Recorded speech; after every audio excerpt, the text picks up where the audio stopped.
Hello internet people, and yeah, we are going to do another upgrade video, and this is probably going to be the world's fastest upgrade rapid fire video series ever, because I just did an upgrade yesterday on the power supply. So this is going to complete the build. This is going to be the final upgrade video for my Haswell build down there. So yeah, I was playing games today, and it was running absolute crappily, whatever. I was, I have the Intel HD 4600 on my i5, so I mean, it was running games pretty crappily. So I had to run everything on small, or not small, low settings, the lowest of the low, and it was just pissing me off. So yeah, I guess I really like being broke, because I just spent like pretty much all the money I own right now on these guys. So first of all, yes, this is an H100i. I will explain it in a minute. Just wait. Do not engage the butthurt alarm yet. So, first of all, I got the ASUS DirectCU 2 OC Edition GeForce GTX 760. I was going to go for the 770, but I figured, I could save a little money, and the 760 is a really good card anyway. It'll run all my games pretty flawlessly, so yeah, and it's got the DirectCU 2 cooler, which is really nice. Supports up to 4 displays, which is cool, and yeah, really nice card. And then, okay, let me explain this for now. I got the H100i for an i5 4570. That is not an unlocked processor. Wait, calm down. I went to the store and I was going to get an H80i, but the thing is they only had one in stock. It was $100. It was open box, and it was missing both the radiator fans and the Intel mounting bracket. So I was not going to buy that. It was just stupid. This was only $10 more, and it was the cheapest option they had in stock at Fry's, so I had to go for it. I wasn't going to leave without, getting, what I wanted. So yeah, H100i on an i5, locked. But the good thing about this is this gives me the flexibility to upgrade to, say, an i7 4790K if I wanted to. So I mean, yeah, there's that. Maybe next Christmas, when the prices come down, I might do that, who knows. But I mean, for now, the build is pretty much complete. So I'm just gonna go ahead and take the paper or the plastic off this. We'll do unboxings for both of these. But yeah, we'll start with the 760. So let me just go ahead and get the plastic off and move this back here, and we'll start with the GTX 760. So I mean, I already showed you the box, so we're not going to go through that anymore. Let's go ahead and unbox it. So let me just cut this tape if I can. Oh, I'm cutting the box. That's not good. I like to save my boxes, so I don't like to damage them. So anyway, yeah, moving this. This packaging is very slimmed down. I did not realize that the packaging was going to be this small, because the packaging for my old 760 was a lot bigger. Then again, it was the reference cooler, and it had a bunch of cool stuff included. I don't think this has any of the sort, but I only really care about the card anyway. So we're going to open it up, and here is the card itself, which is pretty much all you get. And you also get the setup guide and the CD, but I'm not going to use that because screw that. So here is the card. We're going to go ahead and take it out of its anti-static packaging. I'm going to open that up. Go ahead and slide it out. There it is, and here it is in all its glory. This is very nice. Look at those heat pipes and all that good shizzle. Got the direct power. What the heck is that? I don't even know. I know it's like, that's weird. Don't know what that is, but anyway, yeah. We got the DirectCU 2 cooler, which is quite nice, and yeah, 2 fans. The magnificent heatsink, and yeah, this thing is pretty sweet. So I'm gonna go ahead and remove the SLI. Well, I'm gonna remove all of these little thingamajigs because I don't really want them on there. Go ahead and point the camera down a little. Go ahead and remove the PCIe thingamajig, and that's it. And it requires one 8-pin connector, which I do have. So yeah, that'll look really nice, and it'll play really nice too. So yeah, there it is. Pretty awesome card. So I'm gonna go ahead and set this to the side here, and we'll go ahead and unbox the H100i, and that'll be it. But anyway, we have the speed setup guide, and then the driver, but I'm not gonna do that because, yeah, I don't even need any of that. I'm just gonna download the driver off the internet. And yeah, and then we also have a 2 6-pin, 2 8-pin adapter. We don't really need that. Kind of weird. Yeah. Anyway, moving on. There is the really nice graphics card that we will be installing in just a second. But let's go ahead and unbox the H100i for now. So I'm gonna go ahead and open this up. Whoops. Okay. Never mind. Here we have our Corsair solution guide for 2012. Well, that was 2 years ago, so yeah. H100i Extreme Performance Liquid CPU Cooler. Yeah, this is probably the most overkill option I could have gone with for my CPU, but I didn't really feel comfortable with going with any other brand except Corsair, so that's what I got. Go and open this up, and here we go, a complete untouched box. So here we go. Here we have the two Corsair SP120L fans. So yeah, these are pretty nice, even for being just stock fans. There we go. They are gray, so I mean, I guess they'll look alright in the build. I mean, the radiator is going to be up top anyway, so you're not going to really see it. Only comes with 2 fans. I might get 4 eventually for push-pull, but I have a feeling that this cooler is going to be already more than good enough. So here's all our mounting hardware, which we will be using.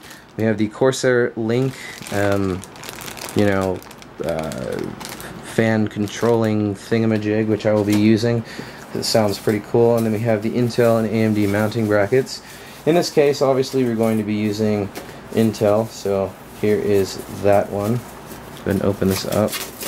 So yeah, there's the Intel mounting bracket, which is nice. So that's what we're going to do. Here's the AMD one, obviously. I'm not going to use that one. So there we go. And let's go ahead and take a look at the actual cooler itself. Now, here it is. That's a big radiator, so it's 2 times 120 millimeter. So it's very, very nice. Let's go ahead and take this out, if I can. So yeah, I've never had an i-series Corsair cooler before, so I'm excited to actually see the difference. And I already noticed that the tubes are not only thicker but slightly more flexible, so that's going to be nice. And then yeah, it's going to be mounted just pretty much like that. So yeah, pretty nice. I'm going to use this. Here we have the water block itself, and I believe this lights up in 3 different colors, so I'm going to obviously use white because my build is white. But here we have the thermal paste pre-applied, which I'll use. Why not? I mean, it's there, so the next time I upgrade the processor or something, I'll put something better on there. Like I said, I don't think I'm going to have any problems with thermal, you know, control on this. So yeah, I'm going to go ahead and switch the camera to the ground. I'm going to unplug the build, and we're going to get upgrading here. So yeah. Hi Ryan, this is Guys. Alright, let's get upgrading. Let's get the, let's start with the graphics card because, you know, that's easier. So, yeah, I'm going to go ahead and remove the side panel on my case. So, let's take that off. And I just realized I'm going to need a screwdriver. So, let me grab one of those real quick. And on my drawer, or my pack of goodies. So yeah, it's obviously going in the top slot, so I'm going to remove this one. And it's a double slot card, obviously, so I'm just going to go ahead and zoom in the camera a little bit, actually. Let's go ahead and do that, and then that, and then that, and okay. Alright, so let's get continuing on here with the build, the upgrade. I'm going to need to remove the other side panel, obviously, to install the back plate for the CPU and the modular, or the cable for the GPU. So we will be doing both. So let's pull both of these out here. And we drop the card in. Well, we don't drop it in because it's expensive and we don't want to do that. Let's go ahead and wait. Wait a second. Oh, I think it... Oh, that's kind of strange. Okay, I guess it's not that one. I guess it's the one right below it. That's kind of weird. I mean, there's no slot up there, so I don't know why they would have a spare slot like that, but who knows. We don't know why, Corsair. So we have to put this one back in, I guess. Okay, let me fix this real quick.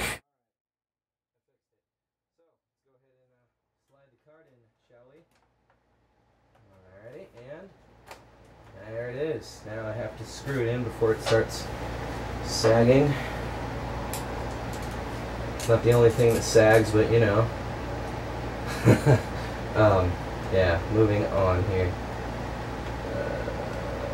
Put the screw. Damn it. I'm failing at putting screws in. I'll be back. Alright, she's in. I just had a little predicament with them screws there, but there it is, and it looks pretty good. So now we just need to get rid of this little piece of crap. And, oh, I'm going to have to remove my giant 230mm fan. That kind of stinks, but whatever, right? So I'll just get an LED one back here at some point, and or a light strip, because, you know, it's going to be kind of dark without that giant lighted fan. So yeah, yeah, let's go ahead and tackle that. And then I'll also put the power for the graphics card, but yeah, that looks pretty good. Sweet. GPU power installed. Okay, now it's time to demount this fan, put the back plate on, and shove this baby in there. Okay, we have come to an issue. Yeah, the RAM is not going to clear this, so I'm going to have to take these off and do a pull configuration, which is going to kind of suck. But I mean, oh well, I've seen the videos, I've seen the tests, and there's really not that much of a difference between between push and pull, so yeah. I was doing pull on my last build anyway, so yeah, that's what I'm gonna do. Alrighty guys, it is done. The DirectCU 2 760 is in, and the H100 is installed, so yeah, now let's go ahead and test my handiwork and see if it fires up properly. Well, here we are. It does indeed work. I did not do a video of like the first startup, but you know, whatever. The thing is though, is that this top vent is no longer flush with the top of the case because the fans are pushing on it, which is kind of annoying, but what are you gonna do? I don't know. Well, I guess I'll figure it out or something. I'm not sure what to do about that, but yeah, anyway, the H100 is in, as seen here. The case is definitely a lot darker because there's no light overhead anymore. You can see the 760 is in there, and it's got one green status light, which is good. And I am downloading the driver right here, and I also downloaded Prime 95. I'm gonna run that and see what kind of temps I get.